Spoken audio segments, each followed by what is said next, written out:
Welcome to Blizzard Fire. We hope this video helps fire up your solution.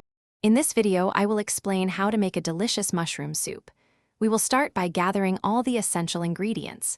You will need about 1 pound of fresh mushrooms, 4 cups of vegetable broth, and 1 cup of heavy cream.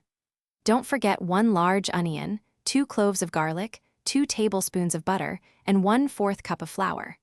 These simple components will create a wonderfully rich and flavorful soup. Now, let's build the foundation of our soup's flavor.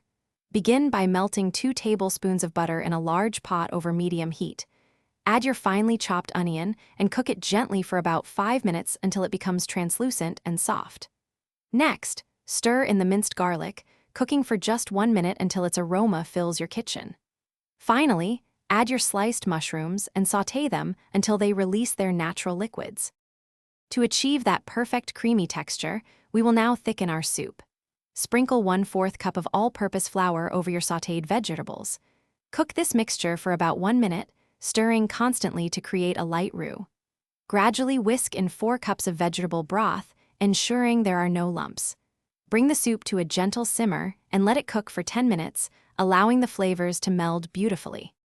We are almost ready to enjoy our homemade mushroom soup.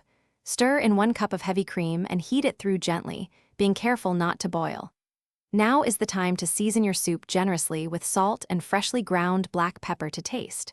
For a beautiful finish, garnish each serving with fresh thyme or a sprinkle of chopped parsley.